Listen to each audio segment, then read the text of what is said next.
యేసుక్రీస్తు నామములో అందరి వందనాలు. మనం గత కొద్ది వారాలుగా మారు మనసు గురించి అంశం నేర్చుకున్నాం. మారు మనసు గురించి మనం ఆల్రెడీ ఒక 4 వారాలు చెప్పుకుని ఉన్నాం మనం. అయితే మారు మనసు గురించి ఇంకా అనేక అంశాలు ఉన్నాయి. కాకపోతే మనం ఈ వారం చెప్పుకోం. భవిష్యత్తులో మరి మనకు చిత్తమైతే ప్రభు చిత్తమైతే మరింత లోతుగా విశ్లేషిద్దాం మారు మనసు గురించి. అయితే ఈరోజు నాకు దేవత్వం గురించిన ఒక అంశం గురించి చెప్పాలని ఆలోచన కలిగింది. కాబట్టి మనం ఈరోజు వచ్చే వారం ఈ 2 వారాలు కూడా మనం దేవత్వం గురించిన ఒక పాట గురించి ఆలోచిద్దాం. అంశం పేరు ఏంటంటే దేవుడు ఒక్కడే. దేవుడు ఒక్కడే అనే అంశం గురించి మనం ఈ వారం వచ్చే వారం ఆలోచిద్దాం.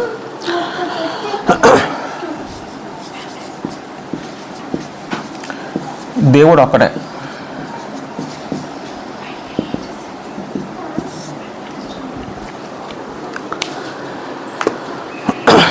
దేవుని యొక్క కృపను బట్టి మనం తిరిగి రీతిగా కలుసుకున్నాం. ఈ రోజున ఆదివారం ముందుగా మన తండ్రి దేవుడికి మన కృతజ్ఞతలు చెల్లించుకుందాం. ఎందుకంటే ఇలా బ్రతికున్నామంటే అది దేవుని యొక్క కృప మనం భావించుకోవాలి. అయితే క్రైస్తవులైన తర్వాత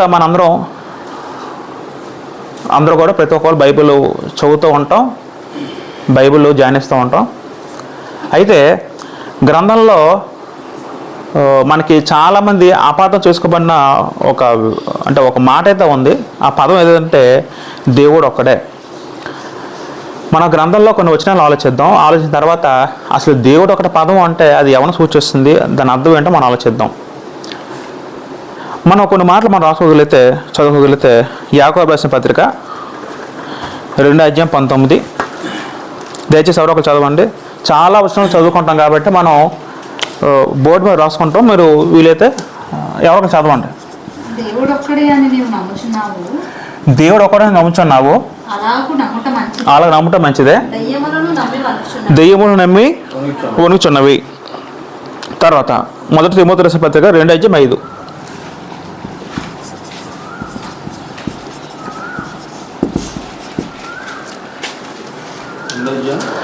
1 తిమోతి పత్రిక 2:5 వచనము. దేవుడు ఒక్కడే. దేవునికి నరులకు మధ్యవర్తి ఒకడే. ఆయన క్రీస్తు యేసును నరుడు. రైట్. తర్వాత ఎఫెసీయులకు రాసిన పత్రిక 4:6.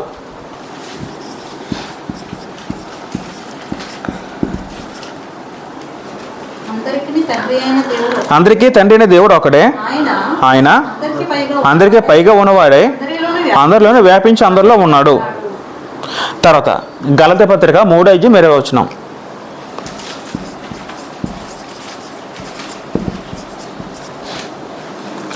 గలతీ పత్రిక 3:20. కాడు గాని దేవుడు ఒకడే. చాలండి. ఒకరికి మధ్యవర్తి కాడు కానీ దేవుడు ఒక్కడే అని పదం అక్కడ ఉంటుంది. 1 కొరింథీ పత్రిక 8:6.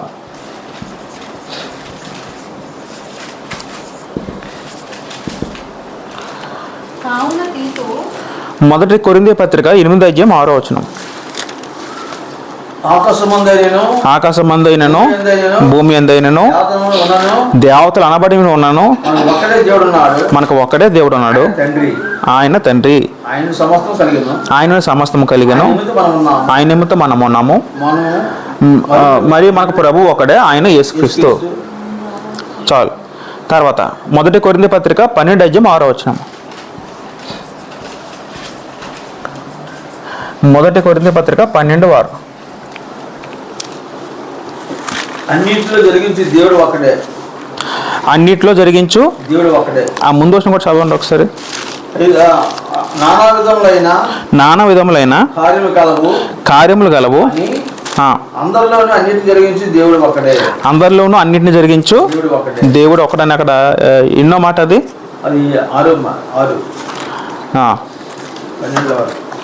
12:6. 1 కొరింథీ 12:6.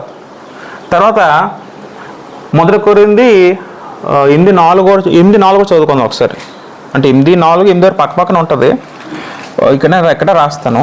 మొదటి కొరింథీ 8:4 ఆలోచిద్దాం. అదొక మాట కూడా ఉంటుంది అక్కడ. కాబట్టి విగ్రహములను బట్టి అర్పించే వాటిని మనం తినుట విషయమై లోకం విగ్రహం ఒట్టిదనియు ఒక్కడే దేవుడు తప్ప వేరొక దేవుడు లేడనియు ఎరుగుదము. రైట్. తర్వాత రోమిల్ రాసిన పత్రిక 3:29-30. రోమిల్ రాసిన పత్రిక 3:29-30.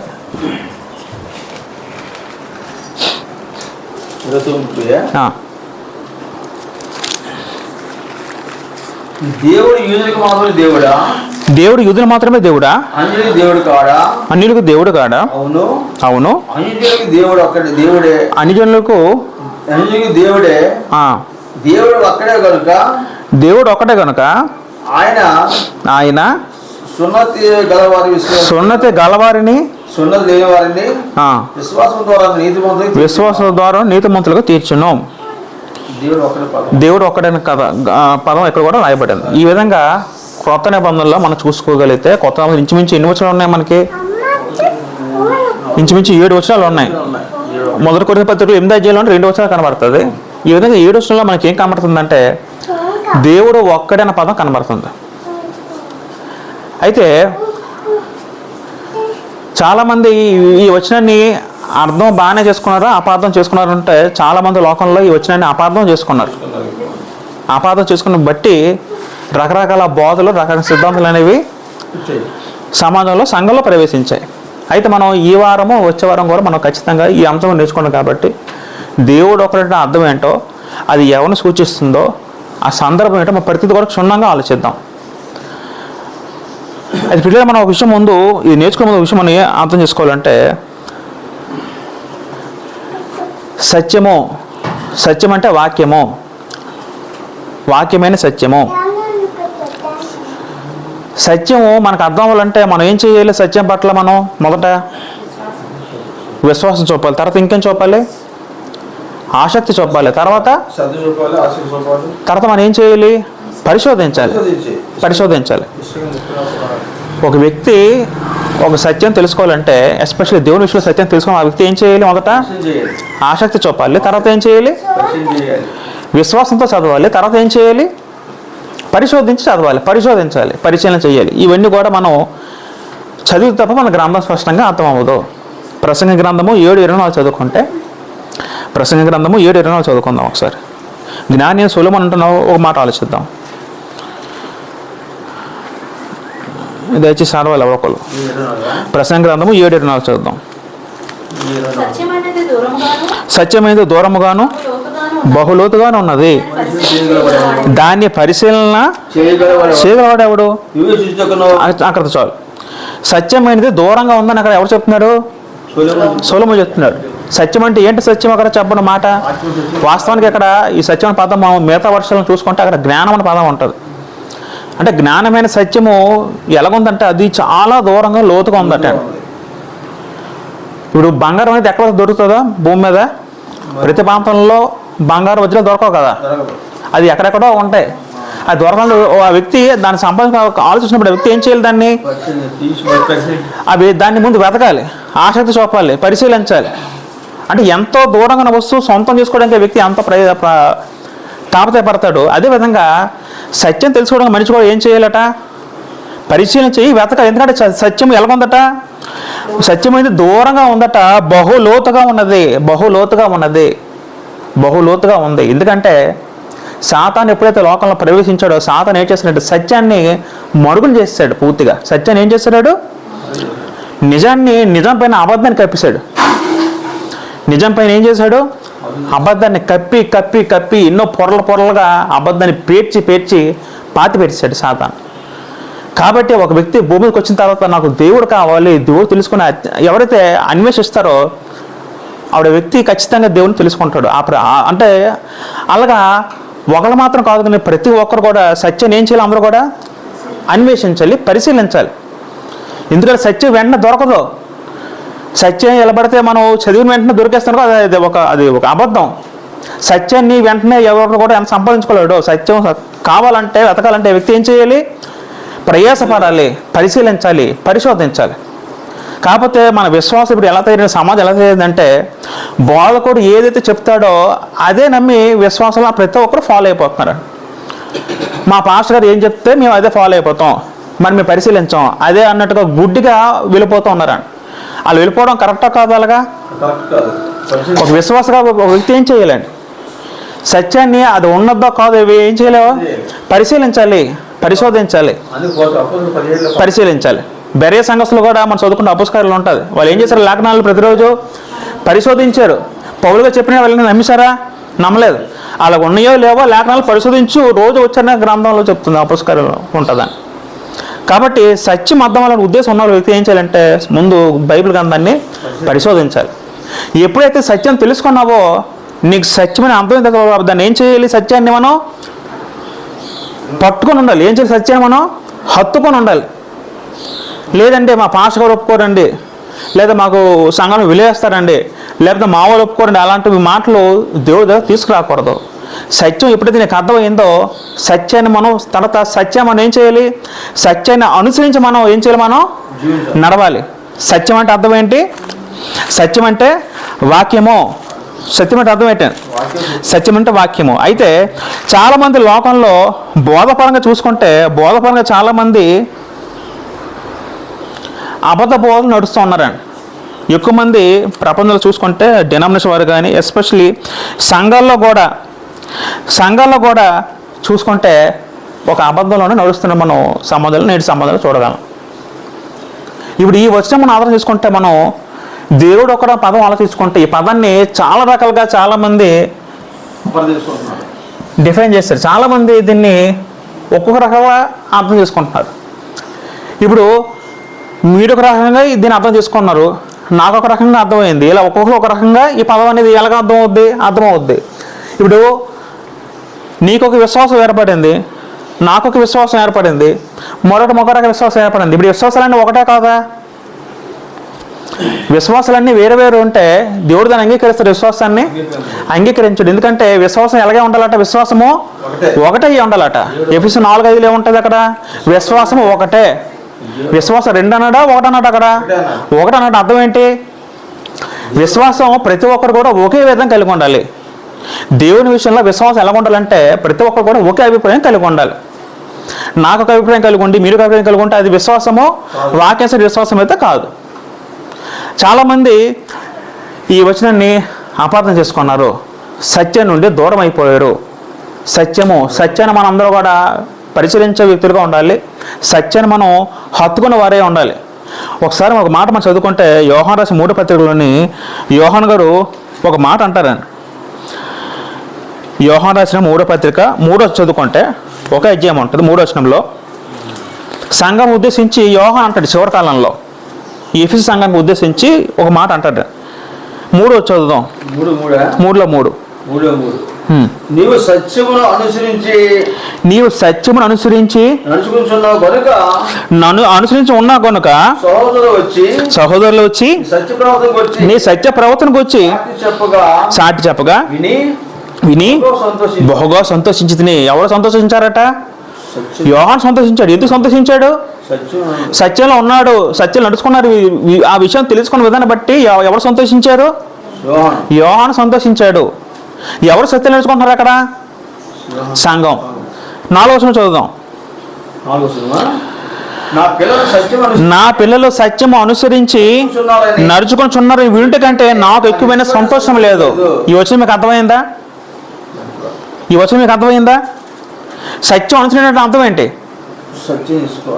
సత్యం అనుసరించిన అర్థం ఏంటి? వాక్యమేమైన సత్యము, వాక్యానుసారమైన సత్యము మనకు అర్థమయ్యి మన మైండ్లో వెలిగి మన దాని ప్రకారం ఎవరైతే నడుచుకుంటారో వాళ్ళ పట్ల ఎంతో సంతోషపడుతున్నారు. ఎవరు సంతోషపడుతున్నారు? యోహాను. అంటే దీని అర్థం ఏంటంటే దీన్ని బట్టి మనకి ఏమర్థం అవ్వాలి? సత్యానికి ప్రాముఖ్యత ఉందా లేదా? ఒక వ్యక్తి విశ్వాస విషయంలో సత్యానికి విలువ ఉందా లేదా? చాలా ఉంది. సత్యం అంటే అర్థం ఏంటి? సత్యం అంటే వాక్యము, వాక్యమే సత్యము, సత్యమే వాక్యము. యోహాను 17:10 ఏముంటుంది? నీ వాక్యమే సత్యం అని ఉంటుంది. కాబట్టి దేవుడు ఒక పదం మనం ఇప్పుడు ఆలోచిద్దాం. దీని ప్రకారం మనం ఏది సత్యమో మనం అలా పరిశీలించుకుంటూ వద్దాం. చాలామంది దీన్ని రకరకాలుగా మాటలతో అపార్థం చేసుకున్నారు. అయితే మనం గ్రంథం చదివినప్పుడు ఎప్పుడు కూడా మనం ఎలా చదవాలంటే గ్రంథాన్ని విశ్వాసంతో చదవాలట. ఎప్పుడు కూడా గ్రంథాన్ని బైబిల్ ఎలా చదవాలంటే మనందరూ కూడా ఒక బుక్ చదువుతున్నట్టు లేదా ఒక పేపర్ చదువుతున్నట్టు అలా చదవకూడదు. ఎప్పుడు కూడా విశ్వాసం బట్టి చదవాలి. తర్వాత మనం వచనాలు చదువుతున్నప్పుడు ఒకే వచనం పట్టుకుని ఒకే వచనం బట్టి మనం ప్రతిదీ కూడా ఆ వచనం బట్టి బేస్ చేసుకోకుండా గ్రంథంలోనే అన్ని వచనాలు కూడా ఒక పేర్చుకొని అప్పుడు మన వాక్యాన్ని మనం మొత్తం కూడా ఒక కొలిక్కు తీసుకొచ్చి అప్పుడు మన వాక్యం దాన్ని పరిశోధించి చదవాలి. అందుకే కీర్తన ఏముంటుందంటే 119లోని నీ వాక్య సారాంశము సత్యమని ఉంటుందని. కీర్తన 119 కీర్తన చదువుకుంటే 160 అనుకుంటా. 119 కీర్తన మనం నీ వాక్య సారాంశం సత్యమా అర్థం అంటే అర్థం ఏంటి? మనం ఏదైనా వచనం చదువుకున్నప్పుడు ఎలా చదవాలట? వాక్యం చదువుతున్నప్పుడు మనం ఒక దగ్గర ఒక వచనం చదివాం అనుకోండి, తర్వాత ఏం చేయాలి? బైబిల్ చివరికి వస్తారు కూడా ఆ వచనం సంబంధించి ఏవైతే వచనాలు ఉన్నాయి అవన్నీ కలిపి ఏం చేయాలి? అప్పుడు అవన్నీ వదిలి పెట్టుకొని అప్పుడు దాని ప్రకారం మనం ఫాలో అవ్వాలి. అది సత్య పరిశీలనగా చదవడం అంటే అర్థం. అది అర్థమవుతుందా? ఇప్పుడు మనకి బాప్తిసం గురించి చాలా మాటలు ఉంటాయండి. బాప్తిసం గురించి ఒకే మాటలో ఒకే సందర్భంలో ప్రతి రకంగా ఉండదు. ఉదాహరణకి విశ్వాసం ఉంచితే మీరు రక్షణ వస్తున్న వచనం ఉందండి. ఎక్కడ ఉంటుంది అది? అపోస్తల కార్యంలోని మన 16:30 చదువుకుంటే పౌలు చెరసల నాయకుడు ఒక మాట అంటారండి. అపోస్తల కార్యంలో 16:30 చదువుకుంటే వారిని వెలుపల తీసుకొచ్చి అయ్యలారా రక్షణ పొంది నేనేం చేయవలని అడుగుతారండి చెరసల నాయకుడు. అప్పుడు అందుకు వారు ఏమంటారు? ప్రభువుని యేసునందు విశ్వాసం ఉంచుము అప్పుడు నీవును ఇంటి వారును రక్షణ పొందుదురని చెప్పి. అక్కడ పౌలు ఏం చెప్పారు? అక్కడ పౌలు ఏం చెప్పారు? అక్కడ యేసునందు విశ్వాసం ఉంచి నీకు రక్షణ వచ్చేదని చెప్పారు. అంటే విశ్వాసం ఒక్కడ సరిపోతుంది రక్షణలోకి. ఇప్పుడు ఈ ఒక్కో వచనం పట్టుకొని ఈ ఒక్కో వచనం బట్టి మనం ఉండిపోతే సత్యం పూర్తిగా అర్థమైనట్ట. ఇప్పుడు అపోస్తలు 2 అధ్యాయం వెళ్ళిపోతే 30 అక్కడే ఉంది. పేతురు గారు అక్కడే ఉంటారు యూదులు ఉద్దేశించి. అపోస్తలు 2:30 చదువుకోండి. అక్కడే ఉన్నారు. అక్కడ 38 మీరు మారు మనసు పొంది పాప క్షమాపణ నిమిత్తము ప్రతి వాడు యేసునామమున బాప్తిసం పొందుడి అప్పుడు మీరు పరిశుద్ధ వరము పొందుదురు. ఈ వచనంలో ఏముంది? అక్కడ రక్షణ కావాలంటే కేవలము విశ్వాసం ఉంటే సరిపోదని చెప్పారు. ఇక్కడే ఉంది. అక్కడ మీరు ఇక్కడ ఏం పొందని చెప్పాడు? అక్కడ మారు మనసు పొందాలి, బాప్తిసం పొందాలని చెప్పాడు. అంటే ఇప్పుడు మనం ఏం చేయాలి? అప్పుడు ఆ వచ్చిన 2 రకాలు ఉన్నప్పుడు మనం ఏం చేయాలి? రెండు ఒక దగ్గర పేర్చి అప్పుడు చదివి ఒక ఫైనల్ స్టేట్మెంట్ తీసుకుంటూ రావాలి. మార్క్స్ 16 ఏముంటుంది? యేసుక్రీస్తు చెప్పిన మాట ఏంటి? నమ్మి బాప్తిసం పొందినవాడు రక్షించబడును, నమ్మనివాడు శిక్ష విధించబడును. అక్కడ ఏముంది? అక్కడ నమ్మిన పదం ఉంది. అక్కడ అంటే మనకి ఏమర్థం అవ్వాలంటే ఒక బాప్తిసం విషయం చూసుకుంటే బాప్తిసం విషయంలో కావాల్సిన అన్ని మెట్లు ఒకే చోట రాయబడలేదు. ఒక్కొక్క చోట ఒక్కొక్క దగ్గర రాయబడింది. కాబట్టి అవన్నీ మనం ఏం చేయాలి? దగ్గరికి చేర్చి అప్పుడు ఫైనల్గా కంక్లూజన్ తీసుకొని రావాలి. అలా తీసుకొస్తే అప్పుడు సత్యము కరెక్ట్గా అర్థం అవుద్ది. ఇది 3 కలిపి చదువుకున్నప్పుడు మనకి ఏమవుద్ది? మొదట ఏం చేయాలి? నమ్మాలి. తర్వాత ఏం చేయాలి? విశ్వాసం పొందాలి. తర్వాత మారు మనస్సు, తర్వాత బాప్తిస్మం. ఈ ఫైనల్ స్టేట్మెంట్ ఎప్పుడు వచ్చింది? అన్నీ ఒకసారి చేర్చినప్పుడు వచ్చిందా? ఒకే వచ్చినప్పుడు వేలతో వచ్చిందా? అన్నీ ఒకసారి చేర్చుకుంటే మనకి ఏమైంది? అప్పుడు ఒక కంక్లూజన్ వచ్చింది. అదేవిధంగా గ్రంథంలో ఏ విషయమైనా సరే మనం ఒకే వచనం పట్టుకొని మనం దాన్ని బట్టి బేస్ చేసుకుని మనం మాట్లాడకూడదు. అది విశ్వాసపరితంగా మాట్లాడే మాట అయితే కాదు. మనం ఏ విషయమైనా గ్రంథం నుంచి ఆలోచించినప్పుడు ప్రతి వచనం తీసుకోవాలి. గ్రంథంలో దానికి సంబంధించి ప్రతి వచనం తీసుకుని అప్పుడు మనం అది బేస్ చేసుకుని అది ఏం చెప్తుందో అని తెలియజెప్పిన వాడే అది అసలు సత్యమైన బోధ. అదే అపోస్తలుల బోధ. రైట్. అయితే దేవుడు ఒక్కడే అనే పదాన్ని చాలామంది ఎలాగ అర్థం చేసుకున్నారంటే లోకంలో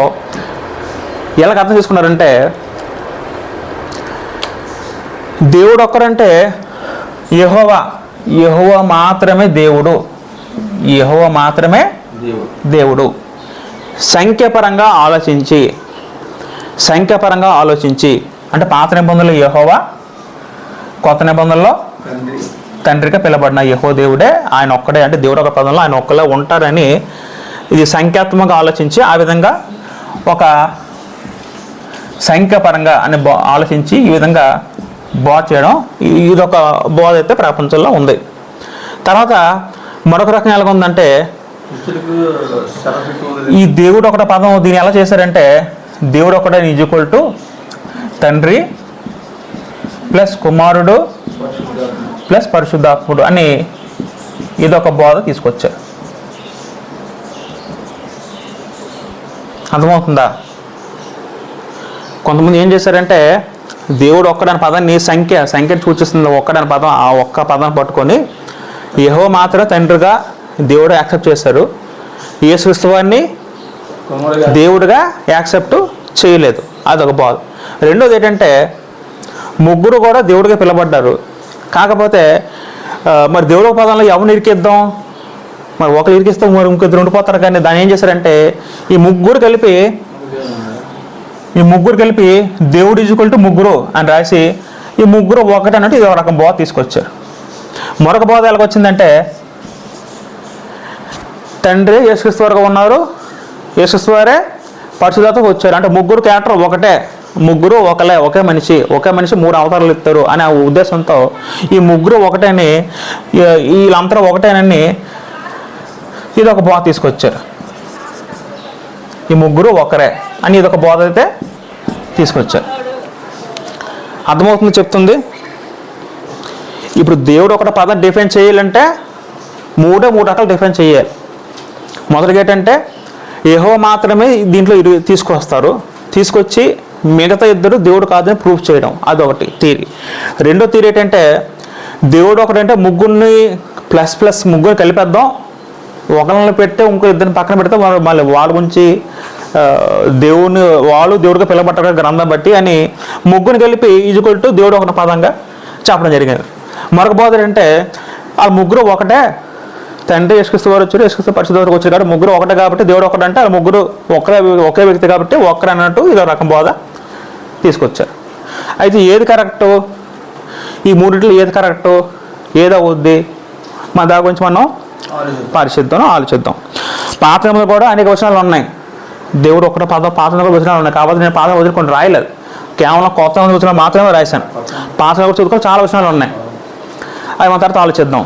ఇప్పుడు యేసుక్రీస్తు వారు చెప్పిన మాట మనం అందరం నమ్మాలా లేదా?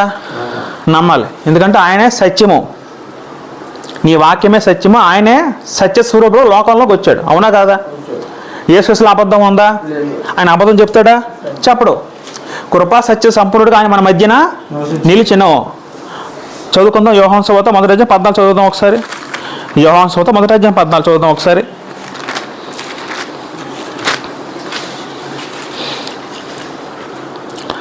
ఆ వాక్యము శరీరధారి. ఆ వాక్యం అంటే ఎవరు? శరీరధారి అంటే శరీర రూపం దాల్చి మన మధ్యన, అంటే యూదుల మధ్యన యోహాను రాస్తున్నాడు కాబట్టి మన మధ్యన కృపా సత్య సంపూర్ణుడా, కృపా సంపూర్ణుడు ప్లస్ సత్య సంపూర్ణుడు. అర్థం ఏంటంటే సత్యమైన వాడు, నిజమైన వాడు. ఇంకా ఆయన ఏం చెప్పినదే సత్యమే. యేసు చెప్పిన దాంట్లో అబద్ధం ఉంటుందా? ఉండదు. ఆయన చెప్పింది 100 పాళ్ళు సత్యమే, కరెక్టే. కాబట్టి మనం యేసు చెప్పిన మాట ఏంటంటే మనకి సత్యం బోధపడిపోతుంది కదా, బోధపడతా లేదా? బోధపడిపోద్ది. యేసు బాబు జీవించిన కాలంలో ఆయన ఏదో కొన్ని మాట చెప్పారో ఆ మాట కొన్ని ఆలోచిద్దాం. దాన్ని మనకి సత్యం మీద మనకు పూర్తిగా అర్థమవుతుంది. అక్కడ మంచోళ్ళు అంటే మనకి ఏం అర్థం అవ్వాలంటే యేసు ప్రభు చెప్పిన ప్రతి మాట కూడా సత్య విషయం మనకు అర్థం అవ్వాలి. కాబట్టి యేసు ప్రభు భూమి మీదకి వచ్చినప్పుడు ఆయన భూమి మీద ఏవైతే కొన్ని మాటలు చెప్పాడో మన ఆ మాటలు కొన్ని విశ్వాసం పరంగా ఆలోచిద్దాం. విశ్వాసం పరంగా మనం కొన్ని మాటలు మనం ఆలోచించుకుంటూ వద్దాం. మొదటగా లోకాసు వార్త 4:8 చదువుకుంటే, లోకాసు వార్త 4:8 చదువుదాం. దయచేసి చెప్తున్న మాటలు మీరు అందరూ కూడా శ్రద్ధతో ఆశతో గ్రహించాలి. ఈ సందర్భం ఎప్పుడు సందర్భం అది? సాతాను యేసుక్రీస్తును శోధించినప్పుడు 40 రోజుల తర్వాత అప్పుడు యేసుక్రీస్తు సాతాను అంటున్న ఒక మాట ఆలోచిద్దాం. ఏంట మాట అది? నీ దేవుడే ప్రభువునకు నీ దేవుడైన ప్రభువునకు మొక్కి మాత్రం సేవింపవలెను. అంటే అక్కడ సాతాను ముందే ఉంటాడు. అక్కడ నువ్వు నాకు మొక్కు, నీకు మొత్తం సమస్య అధికారం నీకు ఇస్తాను చెప్తారు కదా సాతాను. చెప్పే సందర్భంలో యేసుక్రీస్తు ఏమన్నారు అక్కడ? నీ దేవుడే ప్రభు నీ దేవుడైన ప్రభువునకు మొక్కి ఆయనను మాత్రం సేవింపలేను. అక్కడ ప్రభు అన్న పదము, ఆయన అన్న పదం అండర్లైన్ చేసుకోండి. నీ దేవుడైన ప్రభు, ప్రభు అది చిన్న అక్షరం ఉంది, పెద్ద అక్షరాలతో ఉందా? పెద్ద అక్షరం ఉంది. పెద్ద అక్షరం అందరికీ అలాగే ఉంది కదా, బోల్ లెటర్స్ ఉంది కదా పెద్ద అక్షరము. ఎక్కడ వచ్చినాము ఇది? దిద్దోస్కంద రాయబడిన వచ్చిన కోట్ చేస్తూ చెప్పిన మాట.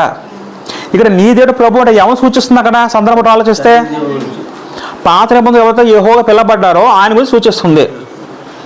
పాత నిబంధనలు యెహోవా పాత ఇక్కడ ఎలా దేవుడు ఎలా యేసుక్రీస్తు ఎలా చెప్పడం జరిగింది? కొత్త నిబంధనలో తండ్రిగా, ఇంక మరొక మాటగా ప్రభువు, పెద్ద అక్షరాల ప్రభువు. అర్థమవుతుందా? నీ దేవుడైన ప్రభువును మొక్కి ఆయన అంటే ఎవరు? ఎక్కడ ఆయన అంటే సింగిల్ పర్సన్, డబుల్ పర్సనా? ఆయన వచ్చారంటే అక్కడ మా ఒకరు వచ్చారు అంటామా, ఇద్దరు ముగ్గురు వచ్చారు అంటామా? ఒక వ్యక్తి వచ్చారు ఇంకా మనం ఏమంటాం? ఆయన వచ్చారంటాం. అర్థం ఏంటి? ఒక వ్యక్తి వచ్చాడు, వారు వచ్చారు అన్నారు ఇంకోటి. దాని అర్థం చేసుకోవాలి మనం. ఇద్దరు ముగ్గురు వచ్చారు అంటే వారు అనే పదము అది బహువచనం కూడా వాడచ్చు, మర్యాద పూర్వకంగా వాడచ్చు. కానీ ఇక్కడ సందర్భంలో ఆలోచిస్తే ఇక్కడ ఆయన పదం వాడారు. ఆయన పదం ఉంది కదా, ఆయన అంటే ఏమని సూచిస్తుంది? సింగులర్ పర్సన్ సూచిస్తుంది. ఇక్కడ ఈ సందర్భంలో ఆయన అంటే ఎవరు? ఎక్కడ యెహోవా. యెహోవా అంటే ప్రభువు, లేకపోతే ప్రభువు అని పెద్ద అక్షరం. తర్వాత మనం కొన్ని విషయాలు ఆలోచిద్దాం. యేసుక్రీస్తు భూమి మీద ఉన్నప్పుడు ఆయన మాట్లాడిన మాటలు ఆలోచిస్తున్నాం. మార్కు సువార్త 12:20 చదువుకుంటే, మార్కు సువార్త 12:29 ఆలోచిద్దాం. 12:28 నుంచి ఆలోచిస్తే, శాస్త్రుల్లో ఒకడు వచ్చి వారు తర్కించడం విని ఆయన ఒక బాగా ఉత్తరమించిన గ్రహించి ఆజ్ఞలన్నింటిలో ప్రధానమైన ఆజ్ఞ ఏదనగా అందుకు యేసు ఏమనగా, ఓ ఇశ్రాయేలు వినము, మన దేవుడైన ప్రభువు అద్వితీయ ప్రభువు. మన దేవుడైన ప్రభువు అద్వితీయ ప్రభువు అంటే అర్థం ఏంటి? పాత నిబంధనలో నిర్గమకాండం 20వ అధ్యాయంకి వెళ్తే అక్కడ ఇశ్రాయేలుకి ఈ 10 ఆజ్ఞలు ఇచ్చింది ఎవరు? ఒకసారి నిర్గమకాండానికి వెళ్దాం మనం అందరం. ఒకసారి నిర్గమకాండం 20వ అధ్యాయంకి వెళ్తే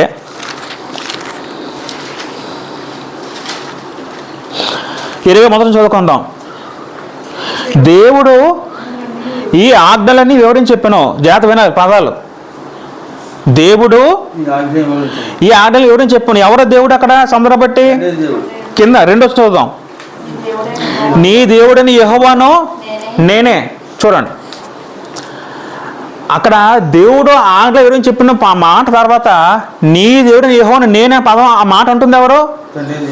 యెహోవా దేవుడు అంటున్నాడు. నేనే అంటే అర్థం ఏంటి? నేనే సింగులర్ పర్సన్, ప్లూరల్ పర్సన్? అది సింగులర్ పర్సనే. నేనే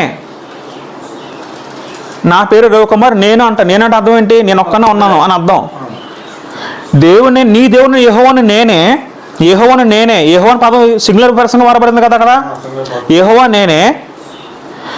తర్వాత ఇప్పుడు ఆ మాట ఇక్కడ యేసుక్రీస్తు ఏం చెప్పారంటే, ఓ ఇశ్రాయేలు వినుము, మన దేవుడైన ప్రభువు అద్వితీయ ప్రభువు. అద్వితీయ అంటే సింగులర్ పర్సన్, ఒకే వ్యక్తి, ఒకే ప్రభువు, ఒకే దేవుడు అని పదం వాడబడింది. సింగులర్ పర్సన్లో వాడబడింది అక్కడ. ఇప్పుడు తర్వాత 30 చదువుకుంటే, నీవు నీ పూర్ణ హృదయంతో నీ పూర్ణతో ప్రభువుని ప్రేమించాలని ప్రధాన ఆజ్ఞ చెప్తూ 2వ ఆజ్ఞ కూడా చెప్తూ రేసిస్తావు. చెప్పిన తర్వాత ఈ 2 ఆజ్ఞలు చెప్పిన తర్వాత శాస్త్రి అంటాడు 30 చదువుకుంటే, ఇప్పుడు 34 చేద్దాం. 30 చదువుకుంటే, శాస్త్రి బోధకుడా బాగా చెప్పావు బోధకుడా అన్నాడు. ఆయన పదం గమనించండి. ఆయన అంటే ఎవడు అక్కడ? యెహోవా దేవుడు. ఆయన అద్వితీయుడు అంటే ఆయన ఒక్కడే. అంటే అర్థం ఏంటంటే ఆయన ఒక్కడంటే పదం ఈ స్పెషల్ ఈ సందర్భంలో అర్థం ఏంటంటే యెహోవా అంటే ఒక్కడే. ఆయన ఎంత ముగ్గురు యెహోవాలు కాదు. యెహోవా ఎంతమంది? యెహోవా ఒక్కడే. ఆయన అద్వితీయుడు అంటే యెహోవా పేరుతో మరొక వ్యక్తి లేడు. అంటే యెహోవా పేరుతో అంటే యెహోవా అనే వ్యక్తి మరొక లేడు. యెహోవా అనే వ్యక్తి ఎవరు? ఒకే వ్యక్తి. ఆయన అద్వితీయుడనియు, తర్వాత వేరే దేవుడు లేడు నీవు. ఆయన తప్ప వేరే దేవుడు లేడు నీవు. వేరొక దేవుడు కాదు, వేరొకడు లేడనియు. వీడికి లేడు నువ్వు చెప్పిన మాట. ఆయన తప్ప వేరొకడు ఉన్నాడా? ఏది? ఆయన తప్ప వేరొకడు లేడని పదం అక్కడ ఎవరు చెప్పారు? అక్కడ తండ్రి దేవుడు. యేసు అయ్యో అయ్యో మాట చెప్పు. ఇక్కడ ఎవరు చెప్పారు ఈ మాట? చెప్పిన మాట జాగ్రత్తగా శ్రద్ధతో వినాలి. అక్కడ ఈ మాట అంతా శాస్త్రి అంటున్నాడు. ఎవరితో అంటున్నాడు? సార్ బాగా శాస్త్రి ఎవరితో అంటున్నాడు మాటలు? యేసుప్రభు చెప్పు. యేసుప్రభుతో అంటున్నాడు. అక్కడ బోధ కూడా నువ్వు కరెక్ట్గా చెప్పావు. ఆయన అద్వితీయుడు అని అర్థం అంటే యెహోవా అనే ఆ వ్యక్తి ఒకడే. ఒక్కడే. యెహోవా అనే వ్యక్తి ఒకడే. ఆయన తప్ప వేరొకడు లేడు. ఆయన తప్ప వేరొకడు దేవుడు వేరొకరు లేడని నువ్వు చెప్పిన మాట కరెక్ట్ అన్నాడు. ఎవరన్నారా మాట? శాస్త్రం అన్నాడు. ఆయన తప్ప వేరొకడు లేడని నువ్వు చెప్పిన మాట ఎవరు చెప్పారు మాట? మరి మాట సత్యం అన్నప్పుడు యేసుక్రీస్తు ఏమన్నా కాదు కాదు నేను అన్నదన్నాడు యేసుక్రీస్తు అక్కడ. ఆయన మౌనం ఉన్నట్టు అర్థమైతే ఒప్పుకున్నట్టు కదా, కరెక్ట్ అని చెప్పినట్టు కదా. రైట్. ఈ పదాలు జాగ్రత్త వినాలి. తర్వాత మరొక మాట ఆలోచిద్దాం. చెప్తున్న మాటలు మీకు అందరికీ అర్థమవుతున్నాయి కదా. మత్తయి సువార్త 22:31-32 ఆలోచిద్దాం. ఎవరి మాటలో నమ్మినా నమ్మకపోయినా యేసుక్రీస్తు చెప్పిన మాటలు మా అందరూ ఖచ్చితంగా నమ్మి తీరవలసిందే. మత్తయి సువార్త 22:31-32 ఆలోచిద్దాం. మృతుల పునరుద్ధానము గురించి నేను అబ్రహాము దేవుడును, ఇసాకు దేవుడును, యాకోబు దేవుడిని ఉన్నానని దేవుడు మీతో చెప్పిన మాట నీ చదవలేదా? ఆయన అండర్లైన్ చేసుకోండి. అక్కడ చూడండి 30 ఆలోచిస్తే మృతుల పునరుద్ధానం గురించి అంటే ప్రభు యేసుప్రభు అంటున్నారు నేను అబ్రహాము దేవుడు. నేనంటే ఎవరు? అక్కడ ఈ మాట అంటుంది ఎవరు? ఎక్కడ అన్నాడు? నిర్గమకాండలు అన్నారు పదాన్ని. మోసతో అంటున్న మాట దేవుడు. నేను అంటే యెహోవా దేవుడు అంటున్న మాట. నేను అబ్రహాము దేవుడును, ఇస్సాకు దేవుడును, యాకోబు దేవుడిని ఉన్నానని దేవుడు మీతో చెప్పడం మీరు వినలే, మీరు చదవలేదా? ఆయన ఇక్కడ ఆయన పదం అంటుంది ఎవరు? అక్కడ యేసుక్రీస్తు అంటున్నారు. ఆయన ఎవరు? అక్కడ తండ్రి అనే దేవుడు. ఆయన పదాలు అర్థమవుతున్నాయి మీకు? స్పష్టంగా అర్థమవుతుందా?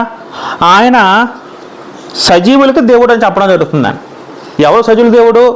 యెహోవా సజీవులకు దేవుడు అని అక్కడ ఆ సందర్భం బట్టి చెప్పడం జరుగుతుంది. మన సందర్భం అవసరం లేదు, పదాల ప్రయోగం ఆలోచిస్తున్నాం. తర్వాత ఇంకా మనం చదువుకుంటే యోహాను సువార్త 4:24 చదువుకుంటే, యోహాను సువార్త 4:24 చదువుదాం.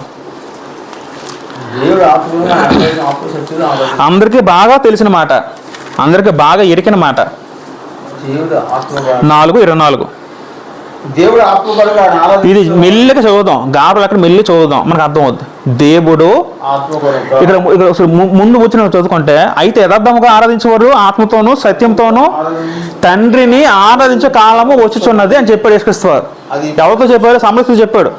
అమ్మ ఇక్కడ ఈ కొండ మీద ఆరాధన జరగదు, ఇరిసిన కూడా ఆరాధన జరగదు, ఎందుకంటే అక్కడ తండ్రిని ఆరాధించడం చెప్పాడు యేసుక్రీస్తు. తర్వాత ఏమైంది?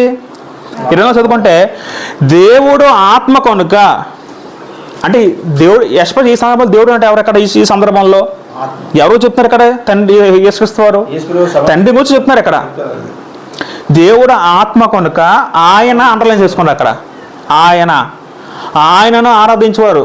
ఆయన అంటే ఎవరు? అక్కడ తండ్రినే యెహోవా దేవుడు. దేవుడు ఆత్మ కనుక యెహోవా దేవుడు ఆత్మ కనుక ఆయన ఆరాధించాడు. తండ్రిని ఆరాధించి ఎలా ఉండాలంటే ఆత్మతో సత్యంతో ఆయన్ని ఆరాధించమని యేసుక్రీస్తు వారు చెప్పడం జరిగింది. పదాలు అర్థమవుతాయి కదా. నేను ఆయన అద్వితీయుడు, ఆ పదాలు గుర్తుపెట్టుకోవాలి మనం. తర్వాత మార్కు సువార్త 10:18. మార్కు సువార్త 10:18.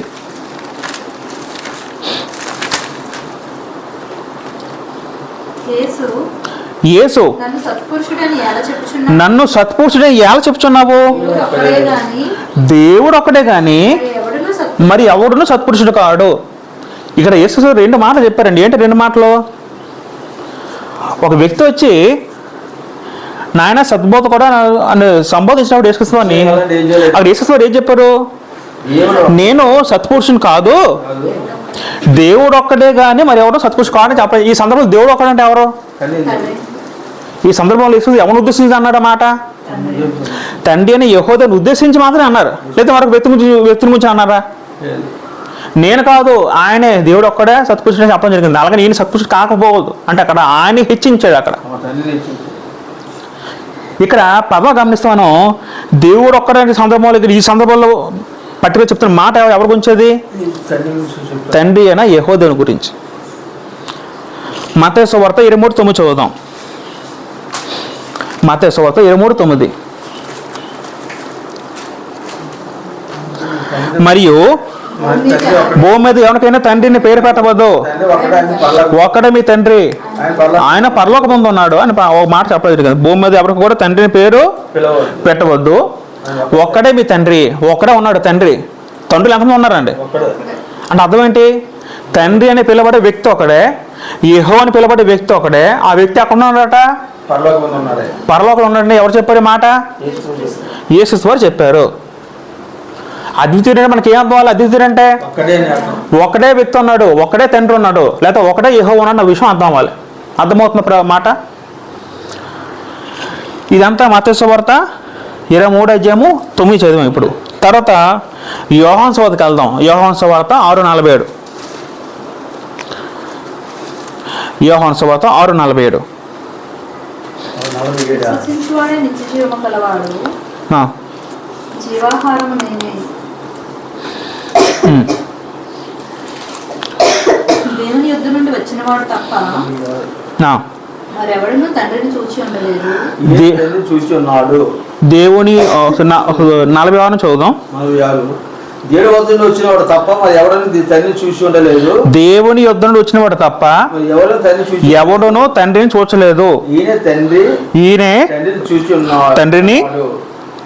తండ్రిని చూచి ఉన్నవాడు. దేవుని యొద్ద వచ్చినవాడు తప్ప అంటే అర్థం ఏంటంటే తండ్రి యొద్ద అంటే దేవుణ్ణి తండ్రిగా పరిచయం చేసి యేసు ద్వారా బాస్ స్టార్ట్ చేయడం జరిగిందని. అందరూ కూడా దేవుడు ఎలా పిలబడ్డాడు? యెహోవాగా పిలబడ్డాడు, ఇశ్రాయేలుకి దేవుడికి పిలబడ్డాడు. కానీ యేసు వచ్చి ఎలా పరిచయం చేశారు? దేవుణ్ణి తండ్రిగా పరిచయం చేసి స్టార్ట్ చేసి మొదలు పెట్టాడు. ఆ సందర్భంలో అక్కడ ఏమన్నారంటే దేవుని యొద్ద వచ్చినవాడు అంటే ఎవరు? ఎక్కడ తండ్రి అతను వచ్చినవాడు అంటే ఎవరు? యేసుక్రీస్తు. అక్కడ అంటే ఆ సందర్భంలో ఆలోచిస్తే అక్కడ యేసుక్రీస్తు అని అర్థం అవ్వాలి. ఇక్కడ పంపింది ఎవరు? వచ్చింది ఎవరు? ఇద్దరు ఒకరు ఉన్నారు. అక్కడ ఒకరు ఉన్నారా?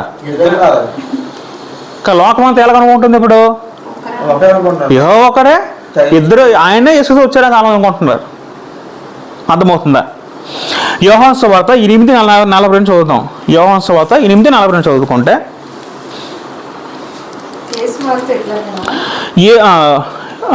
దాని ముందు కూడా చదువుదాం. మీరు మీ తండ్రికి వెళ్ళి వచ్చిన వాత చెప్పినట్టు యూదులతో అంటారన్నమాట యేసుక్రీస్తు వారు. అందుకు వారు మేము వ్యవసాయం వల్ల పుట్టినవారము కాదు, దేవుడు ఒకటే మా తండ్రి అంటారండి. అక్కడ అంటే అక్కడ సందర్భం ఆలోచిస్తే యూదులు ఏమంటారంటే దేవుడు ఒకటే మా తండ్రి అంటున్నారు అక్కడ. అంటే యూదులు కూడా వాళ్ళు ఎవరిని దేవుడు విశ్వసించేవారు? యూదులందరూ కూడా యెహోవాని దేవుడు విశ్వసించేవారు. వాళ్ళు కూడా దేవుడు ఒకటే కాదు వాళ్ళు మా భావించారు. ఎందుకంటే రూల్ అలా ఉంది కాబట్టి. మొట్టమొదటి రూల్ ఏముంది అసలు? నిర్గమకాండం 23 చదువు ఏముంది? మొట్టమొదటి రూల్ ఏంటంటే నేను తప్ప వేరు దేవుడు ఉండకూడదు. అదంటే చాలా మంది యూదులకి అలాగే అర్థమైంది. అంటే వాళ్ళు ఏమనుకున్నారంటే దేవుడు అంటే ఒకటే ఉంటాడు, ఇంకో వ్యక్తి ఉండడు. ఆ దేవుడు తండ్రిని అలా భావిస్తూ వచ్చి ఉన్నారు ఆ టైంకి. అక్కడ సందర్భం ఆలోచిస్తే దేవుడు ఒకటి మా తండ్రిని చెప్పగా అప్పుడు యేసుక్రీస్తు ఏమన్నారంటే దేవుడు మీ తండ్రి అని అడలా మీరు నన్ను ప్రేమించరు, నేను దేవుని వద్దకు బయలుదేరి వచ్చింది ఉన్నాను, నా అంతటా నేనే వచ్చి ఉండలేదు, ఆయన నన్ను పంపిన అన్నారండి. అక్కడ ఆయన అంటే ఎవరు? అక్కడ సందర్భంలో తండ్రి. ఆయనను పంపాడని స్పష్టంగా వచ్చిన ఉంది కదా, ఇంత క్లియర్గా ఉంది కదా.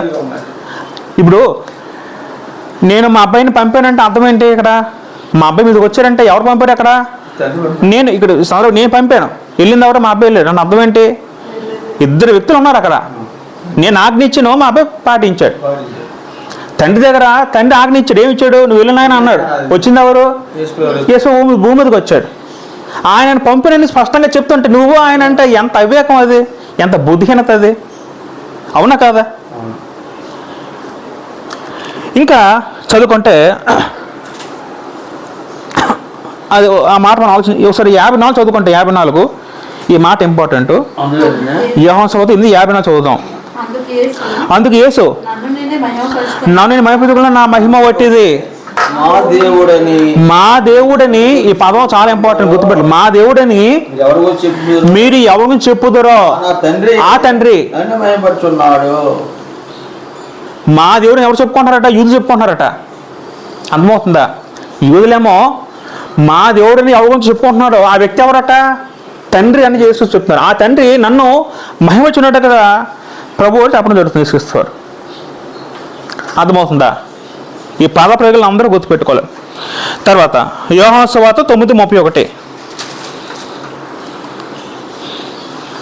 దేవుడు పాపుల మనవి ఆలకింపడని దేవుడు పాపుల మనవి ఆలకింపడని ఎరుగుదుము. ఆలకప్పుడు ఇరుగుదము. ఎవడైనా దైవభక్తుడై ఉండి ఎవడైనా దేవభక్తుడై ఉండి ఆయన చిత్తం జరిగించేవాడు. ఆయన చిత్తము చొప్పున జరిగించిన ఎడల ఆయన వారిని మనవి ఆలకించును. ఇక్కడ మన పదం గమనిస్తే ఏముంది అక్కడ? మళ్ళీ ఒకసారి చదువుదాం. 9:31. దేవుడు పాపుల మనవి ఆలకింప దేవుడు అంటే ఎవరు? దేవుడు పాపము ఆలకింపడు అని చెప్పాడు యేసుక్రీస్తువారు. తర్వాత ఏం చెప్పాడు? ఎవడైనా దేవుని భక్తుడే ఉండి ఆయన చిత్త చొప్పు జరిగిస్తే దేవుడు మా ప్రార్థన ఆలకిస్తాడు. ఆయన చిత్త చొప్పు చేయకపోతే ప్రార్థన ఆలకించి అప్పుడు ఆ మాట చెబుతూ అక్కడ పదం మాట ఉందంటే ఎవడైనా దేవభక్తుడు ఉండి ఆయన ఆయన పదం ఉంది కదా అక్కడ. ఆయన తండ్రి దేవుడు. ఆయన అంటే ఎవరు ఉద్దేశించి మాట ఉంటుంది మాట ఇక్కడ? తండ్రి దేవుడు. తండ్రి ఉద్దేశించి అంటే తండ్రి అయిన దేవుని చిత్తం చొప్పున జరిగించిన ఎడల ఆయన అంటే ఎవరు అక్కడ? తండ్రి. ఆయన తండ్రి వాని మనవి ఆలకించును. ఇంత స్పష్టంగా గ్రంథం స్పష్టంగా ఆయన ఆయన ఆయన చెప్తూ ఉంటే ఆయనను పంపాను, ఆయన ఎదురు నేను వచ్చాను, దేవునితో పంపాను నేనే అని ఎన్ని మాటలు ఉంటే మనుషులకి ఎలాగర్థం ఉందంటే ఈయనని మొత్తం కళ్ళబొల్లి చేసి మొత్తం అంత కలిపి చెరిపి వాక్యంగా అందరూ మార్చేశారు ఆఖరికి. యోహాను సువార్త 8:41 చూద్దాం ఒకసారి. యోహాను సువార్త ఇంకో మాట ఆలోచిద్దాం. నేను ఒక్కనే ఉండగా పదం ఎక్కడ ఉంది అక్కడ? 8:16 చదవండి ఒకసారి. నేను ఒక్కడినై ఉండగా నేనును నన్ను పంపిన తండ్రి. యోహాను సువార్త 8:16 చదువుదాం, ఆలోచిద్దాం. 8:16 నేను ఒక్కడినే ఉండకంటే అర్థం ఏంటి? వేరువేరుగా ఉంటాను. నేను ఒక్కడినే ఉండక నేను నన్ను పంపిన తండ్రి కూడా ఉన్నామంట. అర్థం ఏంటంటే నేను ఒక్కడనే లేదు, నాతో పాటు ఎవరు ఉన్నారట? నాతో పాటు తండ్రి ఉండండి. ఎవరున్నారు మాట? యేసుబాబు చెప్పి ఏం చెప్పారో మళ్ళీ ఆలోచిద్దాం. నేను ఒక్కడనే కాదు, నాతో ఎవరు ఉన్నారట? తండ్రి ఉన్నాడు.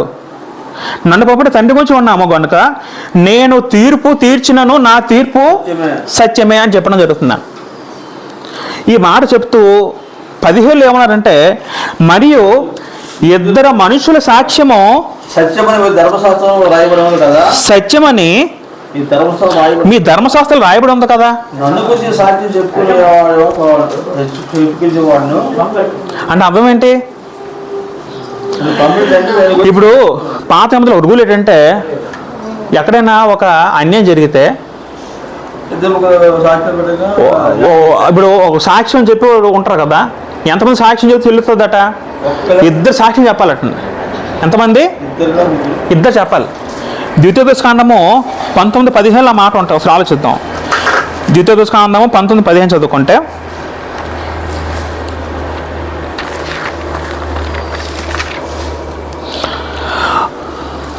ఒకడు చేయి సమస్త పాపముల్లో ఏ అపరాధం కూర్చేయను ఏ పాపం కూర్చేయను ఒక సాక్ష్యం అంగీకరింపకూడదు. ఇద్దరు సాక్షుల మాట ఏదైనా ముగ్గురు సాక్షుల మాట ఏదైనా ప్రతి సంగతి స్థిరపరచబడును. ఒక వ్యక్తిని చంపేశాడు. ఆ వ్యక్తి చంపడం ఇద్దరు వ్యక్తులు చూశారు. చూసిన తర్వాత జడ్జిమెంట్ విధించినప్పుడు న్యాయసభకు వచ్చినప్పుడు ఈ సాక్షి చెప్పుడు కూడా వచ్చిన ఆయన నేను చూశాను ఆ వ్యక్తి చంపాడు కళ్ళలో చూశానని ఒకరు చెప్పడం ఒకరు చెప్తే అది స్థిరపరుస్తుంది, సాక్ష్యము చెల్లదు. ఎంతమంది చెప్పాలి? ఇద్దరు చెప్పాలి. ఇద్దరు లేక ముగ్గురు అంటే బహువచనం.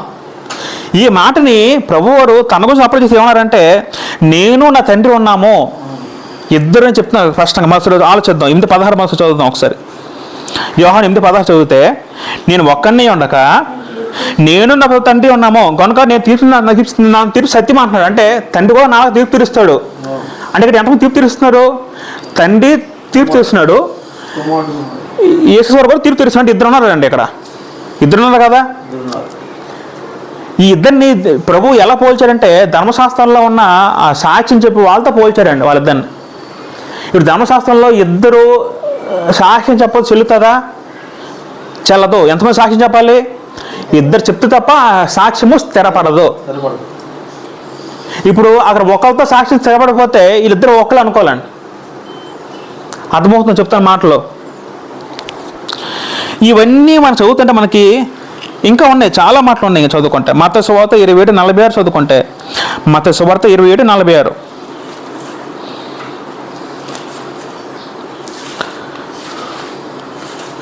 సిలువలో అంటున్న మాట మా అందరూ తెలిసిన మాట, నా దేవా నా దేవా.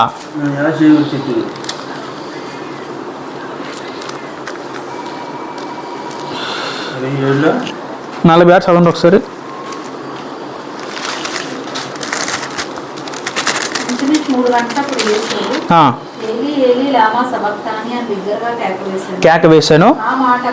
ఆ మాటకు నా దేవా నా దేవా నా చెయ్యి విడిచిపోయింది అక్కడ ఆ మాట అంటుంది ఎవరు? ఎవరితో అంటున్నారు ఆ మాట? ఎవరితో అంటున్నారు? తనలో అనుకుంటాడు ఆయన, తండ్రితో దేవుడు అంటున్నాడు ఆ మాట. యోహాను సువార్త 20:17 చదువుకుంటే,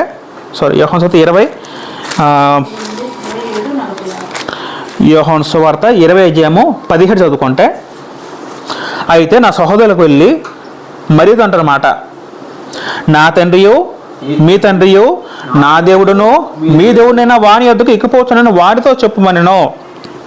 నా దేవుడు మీ దేవుడు అంటారు యేసుక్రీస్తు. ఎవరిని ఉద్దేశించి? యెహోవాను ఉద్దేశించి నా దేవుడు మీ దేవుడు అంటున్నారండి అక్కడ.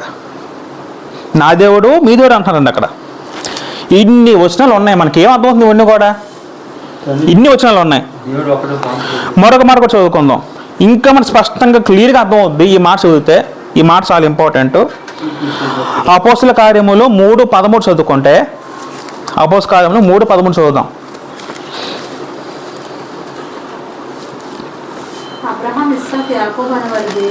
అబ్రహాము ఇస్సాకు యాకోబు అనువారి దేవుడు. ఎవరయ్యా దేవుడు అట? అనగా అనగానే పదం ఉంది అక్కడ.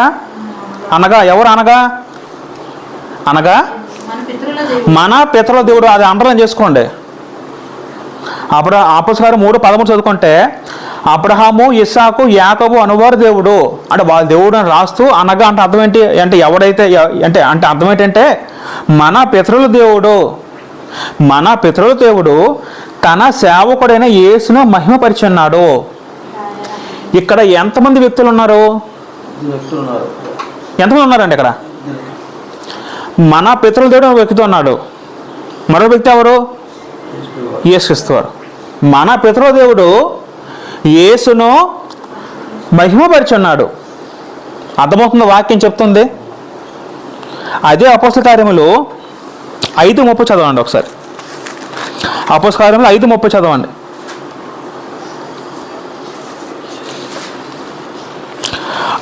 అపోస్తుల కార్యములు 7:30 చదువుదాం ఒకసారి. అపోస్తుల కార్యములు 7:32.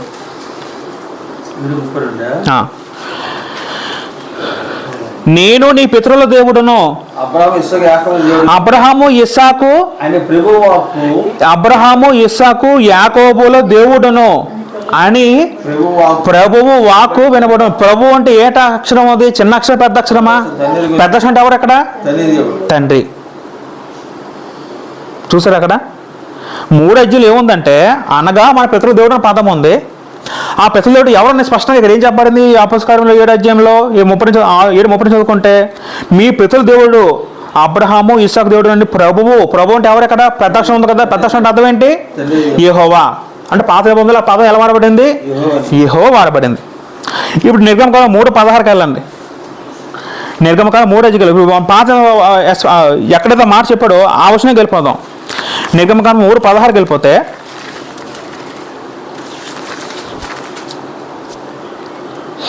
నీవు వెళ్ళి ఇశ్రాయేలు పెద్దలను పోగు చేసి మీ పితరులదైన యెహోవా, మీ పితరుల దేవుడైన యెహోవా అనగా అబ్రహాము ఇస్సాకు యాకోబు దేవుడు నాకు ప్రత్యక్షం ఇట్లే నిన్ను మీ పితరుల దేవుడైన యెహోవా అని పదం ఉంది అక్కడ. ఎంత స్పష్టంగా క్లియర్గా ఉంది అక్కడ.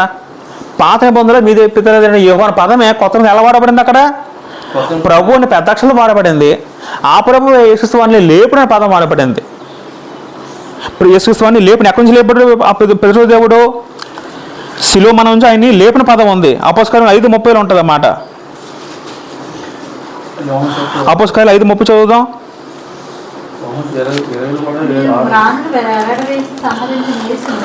మీరు మానవులు మన పితరుల దేవుడు లేపెను. ఎవరు లేపరాట అక్కడ? మీరు మానవుని వ్యాధి సంహరించిన యేసును మీరు చంపారు కదా యేసుక్రీస్తుని సిలువేసి. ఆ యేసుని ఎవరు లేపరట? మన పితరుల దేవుడు లేపరాట. ఎవరు పితరుల దేవుడు? పాత మొదలు యెహోవా పిలవని వ్యక్తే, కొత్త మొదలు తండ్రిగా పిలవబడిన ఆ వ్యక్తే లేపడిన గ్రంథం స్పష్టంగా చెప్తున్నాను. అక్కడ ఎంతమంది ఉన్నారు? అక్కడ ఇద్దరు ఉన్నారు. తండ్రి లేకపోతే లెగుస్తారా? ప్రతి సందర్భంలో ఆయన దేవుడు ఆయన లేపను, మన పితరుల దేవుడు ఆయన లేపను, దేవుడు ఆయన లేపని ఎన్నో వచనాలు ఉన్నాయండి. దేవుడు ఆయన లేపని చాలా వచనాలు ఉన్నాయి. మనం అవన్నీ చదువుకుంటే ఇంకా చాలా టైం లాగ్ అయిపోద్ది. దేవుడు ఆయన లేపని చాలా వచనాలు మనం వచ్చేవారు మాట ఇంకా ఆలోచిస్తాం. కాబట్టి మనకేం అర్థవాలంటే యేసు చెప్పిన బోధనలో ఆయన అద్వితీయుడు అంటే ఆయన అంటే ఎవరెక్కడ? తండ్రి. ఈ తండ్రి పాత్ర ఎలా పిలబడ్డాడు? యెహోవాగా పిలబడ్డాడు. ఈ తండ్రి యెహోవా అద్వితీయుడు అంటే అర్థం ఏంటి? ఒకడే. అంటే ఈయన ఒకడే ఉన్నాడు, ఇద్దరు యెహోవాలో లేరు. ఒకే యెహోవా, ఒకే తండ్రి, ఒక్కడే ఉన్నాడు. ఒకే వ్యక్తి ఉన్నాడు. సింగిల్ పర్సన్గా ఈయన ఉన్నాడు, ఒకే వ్యక్తిగా ఉన్నాడండి. ఒకే వ్యక్తి అండి, ఇద్దరు వ్యక్తులు కాదు. యెహోవా అంటే వ్యక్తి ఒకడే. తండ్రి అన్న యెహోవా ఒకటే. ఈయనే పితరులుగా పిలబడ్డాడు, ఈయన యెహోవాగా పిలబడ్డాడు. ఆయన తండ్రిగా పరిచయం చేసి యేసుక్రీస్తువారు. యేసు కూడా ఆయన కూడా యేసు కూడా తండ్రిని ఎలా బోధించాడంటే నా దేవుడు పదం వాడాడు. ఎలా వాడాడు? నా దేవుడు నీ మీరు అన్న పదం. నా దేవుడు ఎన్నిసార్లు పదం వాడాడు యేసుక్రీస్తువారు? ఎన్నిసార్లు వాడారు? శిలుమందలో నా దేవా అని పదం వాడాడు. నా దేవుడు పదం వాడాడు అక్కడ. రెండోసారి శిలుమందలో వాడాడు యేసుక్రీస్తువారు మా మాట. మళ్ళీ ఎప్పుడు వాడారు యేసుక్రీస్తువారు? పునరుద్ధరణ చెందినప్పుడు మాట వాడారు. పునరుద్ధరణ తర్వాత మరి అయితే ఏమన్నారు? నా తండ్రితో ఎగ్గిపోతున్నాను అనగా యోహాను 13:10. అది ఎప్పటి సందర్భం? అది అప్పుడు శిలుమన్నం అయిపోయింది. పునరుద్ధరణ చెందిన తర్వాత అంటున్న మాట. పునరుద్ధరణ చెందిన తర్వాత కూడా యేసు ఏమన్నాడు? తండ్రి ఉద్దేశించి నా దేవుడు పదం వాడారు. మళ్ళీ ప్రకటన గ్రంథం వెళ్ళిపోతే ప్రకటన గ్రంథంలో ప్రభువు పరలోకి వెళ్ళిపోయిన తర్వాత కూడా యేసుక్రీస్తు పరలోకంలో వెళ్ళిపోయి తండ్రి పక్కన కూర్చొని ఆసీనుడై అప్పుడు కూడా ప్రభువు తండ్రిని ఉద్దేశించి ఏమన్నారంటే నా దేవుడు పదం వాడాడు. ఎక్కడుంది అది? ప్రకటన గ్రంథము 3వ అధ్యాయము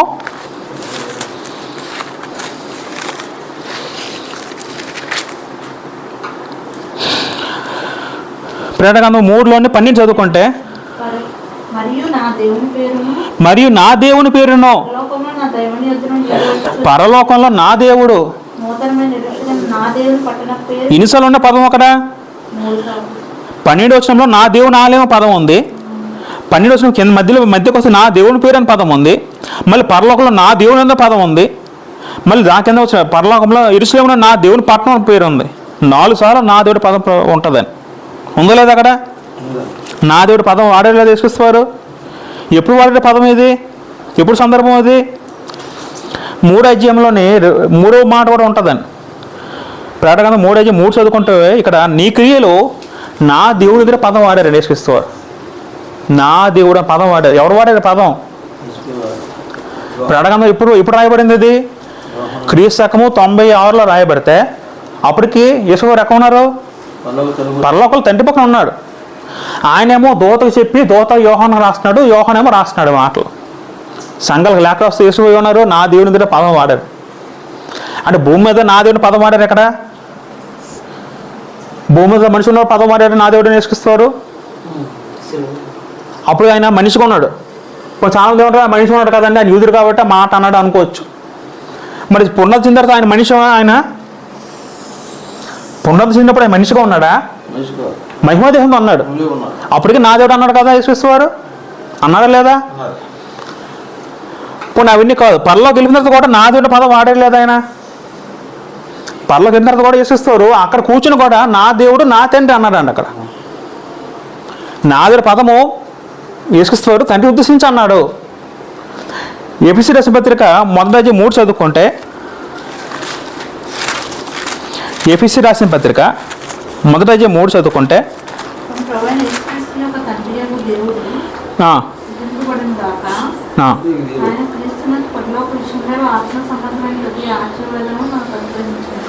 ఇంకా తన ప్రియుని యందు తాను ఉచితంగా మనకు అనుగ్రహించిన తన కృపామహిమ కీర్తి తగినట్లు తన చిత్త ప్రకారమైన దయా సంకల్పం చొప్పున యేసుక్రీస్తు ద్వారా తనకు కుమారునిగా స్వీకరించుటకై మనల్ని ముందుగా తన కోసం నిర్ణయించుకొని మనం తన ఇక్కడ మన యేసుక్రీస్తు యొక్క దేవుడైన తండ్రి అని ఉంటుంది కదా, 19 చదువుదాం ఒకసారి. మరి మీరు మనోరంజన వేయబడినందున ఆయన మిమ్మల్ని పిలుపుకోవాలని నేను నిరీక్ష ఏంటదో అలా కిందకు వస్తే స్వాస్థ్యం యొక్క మహేశ్వరం ఏంటదో ఆయన క్రీస్తు చేస్తే వినియోగపరిచిన బలాత్సాన్ని బట్టి నేను చదువుతాను. 19 కిందకు వస్తే ఆయన చూపించిన తన శక్తి యొక్క అపరిమితమైన మహత్వం ఏంటదో మీరు తెలుసుకునే వాళ్ళండి. మన ప్రభు అయిన యేసుక్రీస్తు యొక్క దేవుడైన మహిమా స్వరూపియకు తండ్రి. ఈ పదం జాగ్రత్త గుర్తుపెట్టుకోవాలి. మన ప్రభు అయిన యేసుక్రీస్తు యొక్క దేవుడైన. ఈ మాట ఎవరు రాశారు? పరిశుద్ధాత్ముడు రాశాడు, అంతే కదా. పౌలు రాసిన పౌలు ఎవరు రాశాడు? పరిశుద్ధాత్ముడు రాశాడు. పరిశుద్ధాత్ముడు ఏం సాక్ష్యం ఇస్తున్నాడు అక్కడ? యేసుక్రీస్తు యొక్క దేవుడైన అన్న పదం వాడారు. ఎవరు యేసుక్రీస్తు దేవుడు? ఎక్కడ యేసు దేవుడైన మహిమా స్వరూప తండ్రి పదం వాడడం జరిగింది. అంటే యేసు కూడా దేవుడు అని గ్రంథం చెప్తుందా లేదా? ఆయన కూడా దేవుడు ఉన్నాడని పరిశుద్ధాత్ముడు చెప్పాడు ఎఫెసీ పత్రికలో. యేసుక్రీస్తు వారు చెప్పాడు స్వయంగా ప్రకటన గ్రంథంలో. అంటే ఇప్పుడు ఎంతమంది సాక్ష్యం అయ్యాడు? 2 సాక్షులు అయ్యారు. వీడి మాట స్థిరమా కాదా? ఈ మాట స్థిరమా కాదా? స్థిరమైన మాట. ఇప్పుడు ఈ మాట మనం నమ్మాలి లేదా? స్వయంగా తండ్రిని దేవుడే అంటున్న మాట ఒకసారి ఆలోచిద్దాం. హెబ్రీ పత్రికలోని 1వ అధ్యాయం చదువుకుంటే, హెబ్రీ పత్రిక 1వ అధ్యాయం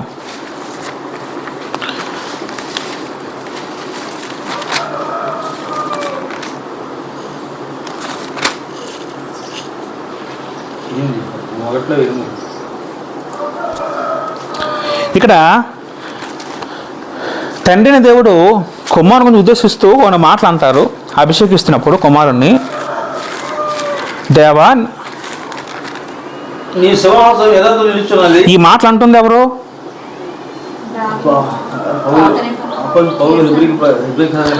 హెబ్రీ పత్రిక 1వ అధ్యాయము 8వ వచనంలో ఈ మాటలు అంటుంది ఎవరు? 8వ అధ్యాయంలో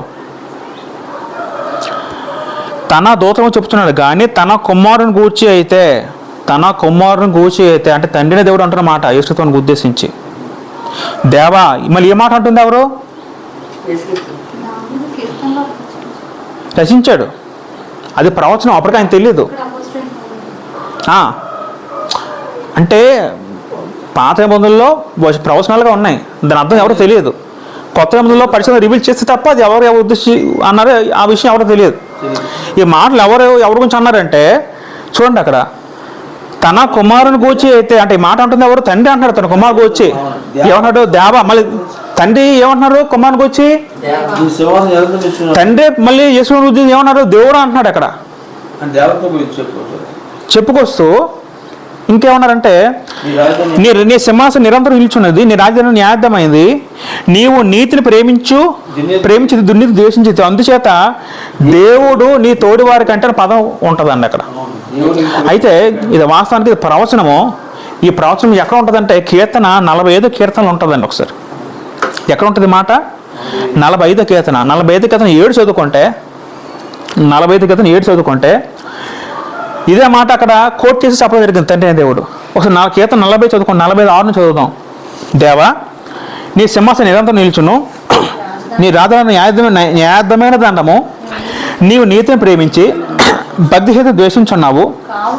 కావున దేవుడు నీ దేవుడే. దేవుడు నీ దేవుడే. వాస్తవానికి మీరు హెబ్రీ పత్రిక 1వ అధ్యాయము 9వ చదువుకుంటే 9వ వచనంలో ఈ మాట అంతా కూడా అక్కడ దేవుడు నీ దేవుడు అనే పదం బదులు దేవుడు నీ తోడు వరకు అంటే పదం ఉంటుంది అక్కడ. మీరు కాకపోతే ఈ వచనాన్ని ప్రతి వెర్షన్లో చూసుకోండి. ఇక్కడ తెలుగులో తర్జుమా దోషం, దేవుడు నీ దేవుడు అని పదం వాడారు అక్కడ. ఎందుకంటే కీర్తనలో ఉంది, ఆ కీర్తన ఆ మాట ఇక్కడ తీసుకొచ్చి పెట్టాడు. కాకపోతే తెలుగులో దేవుడు నీ తోడు వరకు అంటే పదం ఉంటుంది. మీరు మిగతా ఏ వెర్షన్లో చూసుకొని సరే, ఈఎస్వి కానీ కేజేవి కానీ ఎన్కేజీ ఏ వర్షన్ ఇంగ్లీష్ వర్షన్ ఏ చూసుకున్నా సరే అక్కడ ఏముంటుందంటే దేవుడు నీ దేవుడు అన్న పదం ఉంటుంది. అర్థమవుతుందో చెప్తుంది. ఇప్పుడు చూడండి ఇక్కడ 8వ వచనంలో ప్రభువుని కూర్చోబెట్టి తీసుకొస్తాడు తన కుడిపార్శ్వన. ఎప్పుడు సందర్భం అది? శిలువను వచ్చి కూర్చోబెట్టి ఆయన అభిషేకిస్తూ ప్రభు తండ్రి అంటున్న మాట, తండ్రి మాట ఆలోచిద్దాం. ఏమంటారు తండ్రి? తండ్రి ఏమంటారు? కుమారుని దర్శించి, దేవా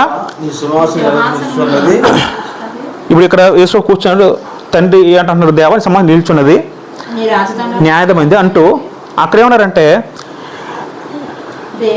ఇప్పుడు 45 కీర్తన చదవండి. ఇప్పుడు 45 కీర్తన చదువుకుంటే 45 ఇప్పుడు ఆ మాటలు ఒకటే. 47 చదువుకుంటే నీవు నీతిని ప్రేమించి భగవద్గీత ద్వేషించున్నవని తండ్రి అన్నాడు కుమారుతో. మళ్ళీ ఏమంటున్నాడు?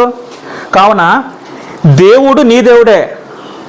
దేవుడు ఈ మాట అంటుంది ఎవరు? తండ్రి అంటున్నాడు. ఎవరితో అంటున్నాడు అక్కడ? అంటే తండ్రి కుమారుతో ఏమంటున్నాడు? దేవుడు నీ దేవుడే అంటే నీకు దేవుడు నేనే ఉన్నాను అక్కడ. అక్కడ ఆయన కూడా చెప్తున్నాడు, తండ్రి చెప్తుంది మాట. అర్థమవుతుందా? చాలా ఇంపార్టెంట్ మాట ఇది, చాలా ఇంపార్టెంట్ వర్స్. దేవుడు ఉన్నాడు కదా, నీ దేవుడే అంటే నీ దేవుడే నేను కూడా అంటున్నాడు అక్కడ. నీ దేవుడు నేనని తండ్రి చెప్పాడు.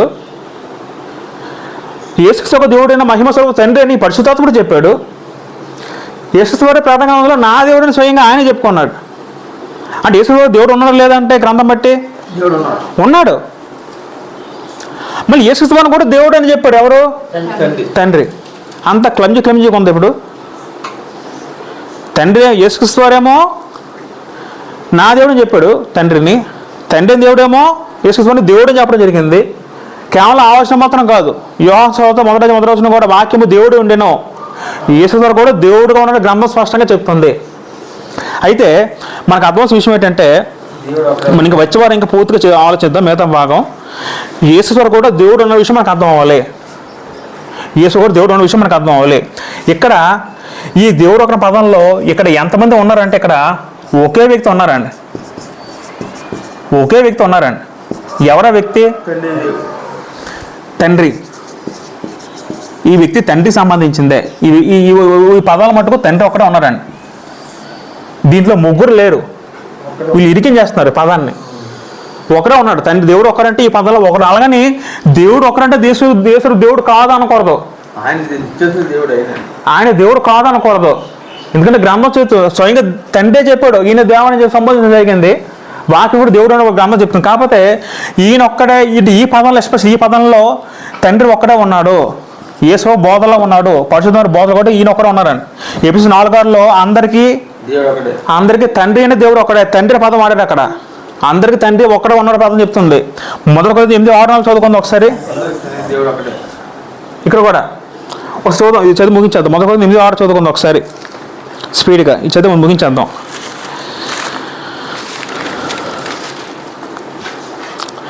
అక్కడ స్పష్టంగా ఉంది. పౌలు ఏమంటారంటే మనకు ఒక్కడే దేవుడు అన్నాడు, ఆయన తండ్రి అన్నాడు కదా. ఆయన అన్నాడు అక్కడ మొదటి కొరింథీ 8:6లో ఆకాశం మందిని భూమి మందిని దేవతలను ఉన్నాను, మనకు ఒక్కడే దేవుడు అన్నాడు. ఆయన అంటే ఒక్కడి దేవుడు పదవి ఎంత ఉన్నారు కదా. ఆయన స్పష్టంగా చెప్పాడు ఆయన తండ్రి అని చెప్పాడు అక్కడ. మరి దాని మార్చడానికి ఎలాగ ఉంటుంది? మనం మార్చగలమా? మొదటి కొరింథీ 12:6లో కూడా ఏముంటుందంటే అక్కడ 12:6లో ఏముంటుందంటే అక్కడ కూడా